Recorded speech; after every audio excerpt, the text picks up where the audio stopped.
Վրաստան, Թուրքիա, Իրան, Ադրբեջան։ Ինչ են անում Հայաստանի հարևանները, ինչ է կատարվում այդ երկրներում։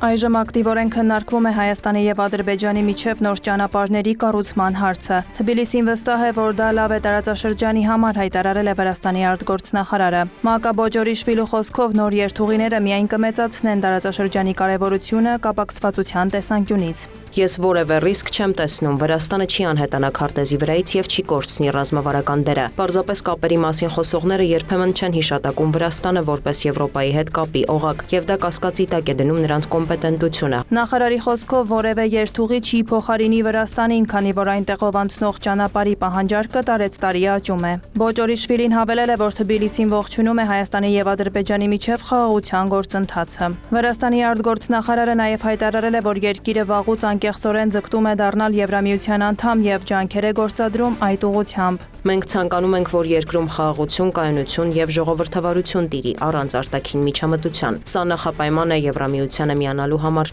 Նախարարը հավելել է, իշխանության հայտարարած նպատակն է մինչև 2030 թվականը պատրաստ լինել Եվրամիությանը անդամակցության համար։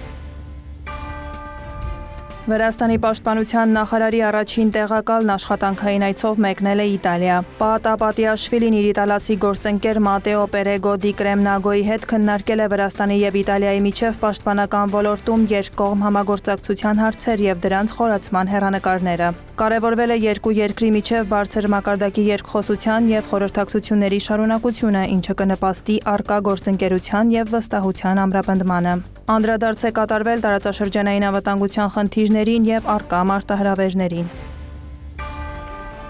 Վրաստանի խորհրդարանը երկրորդ ընթերցմամբ հավանություն է տվել փոփոխությունների փաթեթին, որը նախատեսում է դրամաշնորհների ստացման, քաղաքական գործունեության եւ քաղաքական ակտիվության կանոնների խստացում։ Օրինագծին կողմ է քվեարկել 83 падգամավոր դեմ 9։ Փոփոխություններով ընդլայնվում է դրամաշնորհ հասկացությունը։ Դրամաշնորհ ստացող կհամարվի նաև այլ պետության իրավաբանական անձը, որի գործունեությունը վերաբերում է Վրաստանին։ Նման արտասահմանյան կազմակերպությունները պետք է Վրաստանի կառավարության համաձայնությունը ստանան նախքան դրամաշնորհ ստանալը։ Կներդրվի նաև քրեական պատասխանատվություն վրացական օրենսդրության զանգվածային խախտման, իշխանության մարմիններին զանգվածային անհնազանդության, իշխանության այլընտրանքային մարմինների ստեղծման հրապարակային կոչերի համար։ Արտաքին լոբինգը նույնպես քրեորեն կպատժվի։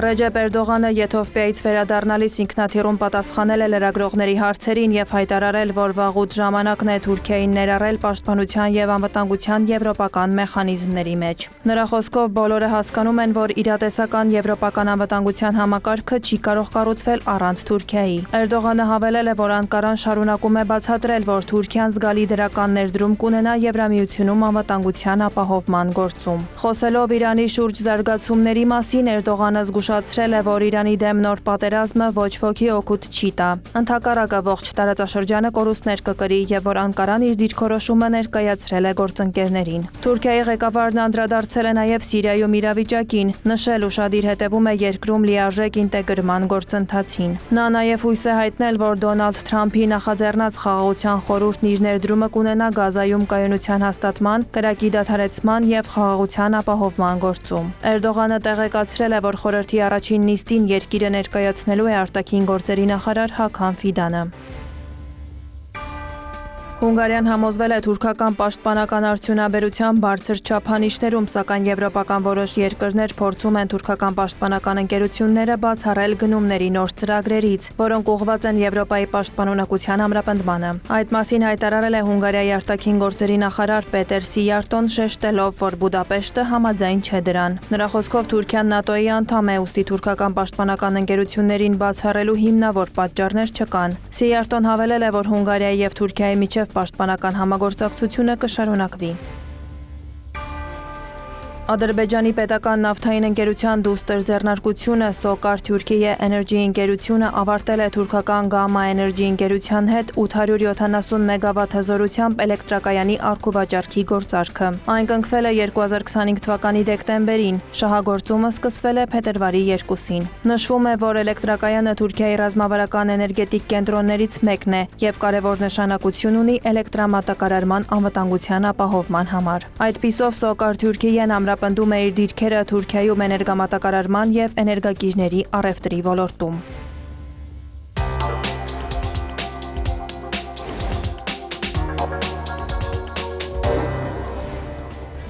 Ռուսաստանն ու Իրանը ապրիլի 1-ից ձեռնամուխ կլինեն Ռեշտ-Աստարա երկաթուղային գծի նախագծի իրականացմանը, հայտնել է Ռուսաստանի էներգետիկայի նախարարը։ Այն հանդիսանում է հյուսիս-հարավ միջազգային տրանսպորտային միջանցքի մաս։ Նրա խոսքով կողմերին հաջողվել է կարգավորել բոլոր վիճելի հարցերը, որոնք խոչընդոտում էին նախագծի մեկնարկը։ Սերգեյ Ցիվիլյովը հավելել է, որ Մոսկվան շարունակում է Թեհրանի հետ համագործակցությունը նաև ատոմային էլեկտրակայանների զարգացման ոլորտում։ Ներկայումս իրականացվում են մի քանի համատեղ նախագծեր եւ ընթանում է ատոմակայանի երկրորդ եւ երրորդ բլոկների շինարարությունը։ Իրանի ազգային անվտանգության բարձրագույն խորհրդի քարտուղար Ալի Լարիջանիի հետ հանդիպման ժամանակ էլ Ցիվիլյովն ընդգծել է Իրանի ռազմավարական նշանակությունը Ռուսաստանի արտաքին քաղաքականության մեջ։ Ալի Լարիջանին էլ նշել է, որ վերջին տարիներին Թեհրանն ու Մոսկվան բախվել են արևմուտքի կողմից նմանատիպ ճնշումների եւ սահմանափակումների, սակայն դրանք չեն կարողացել կանգնեցնել երկրների միջև ռազմավարական գործակցության զարգացումը։ Ցիվիլյովին ընդունել է նաեւ Իրանի նախագահը։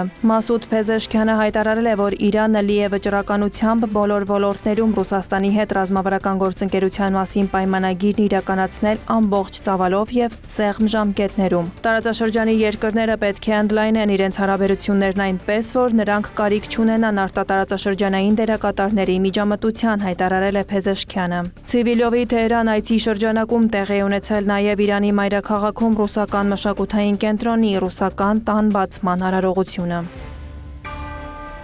Իրանի արտաքին գործերի նախարարը հեռախոսազրույց է ունեցել ատոմային էներգիայի միջազգային գործակալության գլխավոր տնօրեն Ռաֆայել Գրոսիի հետ, քննարկել Իրանի եւ Միացյալ Նահանգների միջև անուղղակի բանակցությունների հետ կապված վերջին զարգացումները։ Աբբաս Արաղչին պարզաբանել է Իսլամական Հանրապետության դիրքորոշումը միջուկային հարցի շուրջ, ընդգծել, որ Թեհրանը կենտրոնացած է բանակցությունների առաջմղման համար նախնական շրջանակների մշակման վրա։ Գրոսին դրական է գնահատել Ժնևում կայացած հանդիպման արդյունքները, համագործակցության պատրաստակամություն հայտնել։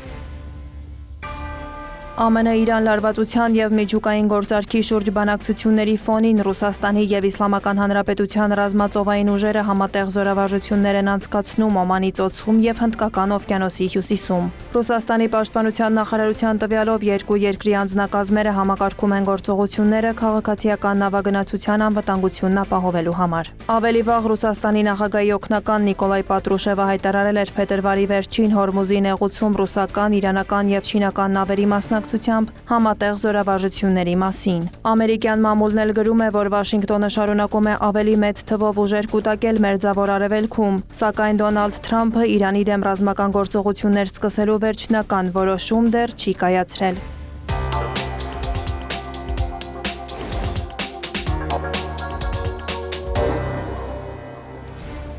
Ադրբեջանի նախագահ Իլհամ Ալիևը ԱՄՆ նախագահի հրավերով աշխատանքային այցով ժամանել է Վաշինգտոն։ Այցի գլխավոր նպատակը Գազայի հատվածի վերաբերյալ խաղաղության խորհրդի առաջին նիստին մասնակցելն է։ Ալիևը վստահություն է հայտնել խաղաղության խորհրդի մեծ ապագայի վերաբերյալ, նշելով, որ այդ կառույցը կարող է հիմք հանդիսանալ նոր, ավելի արդար աշխարհակարգի ձևավորման համար։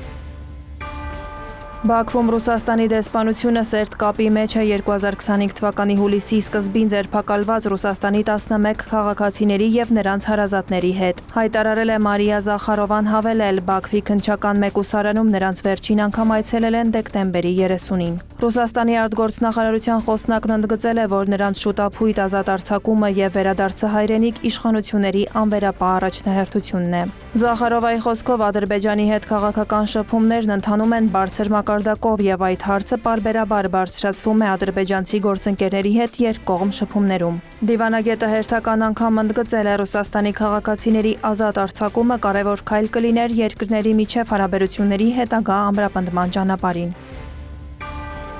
Միացյալ Նահանգների հետ ստորագրված ռազմավարական գործընկերության կանոնադրությունը կդառնա Հարավային Կովկասում Ադրբեջանի դիրքերի ամրապնդման եւ կայունության եւս մեկ կարեւոր գործոն։ Դա քաղաքական առումով ուղղակի օգուտներ կբերի տարածաշրջանի բոլոր երկրներին, այդ թվում Ռուսաստանին։ Այդ մասին հայտարարել է Մոսկվայում Ադրբեջանի դեսպան Ռահման Մուստաֆայևը, մեկնաբանել ԱՄՆ փոխնախագահ Ջեյ Դի Վենսի Բաքու կատարած այցի արդյունքները։ Նա հավելել է, որ Թրիփ մուլտիմոդալ տրանսպորտային նախագծի իրականացումը կուժեղացնի հյուսիս-հարավ տրանսպորտային միջանցքը, ինչպես նաև Ռուսաստանի համար կբացի Նախիջևանի տարածքով Թուրքիայի հետ ուղիղ երկաթուղային հաղորդակցության հնարավորությունը։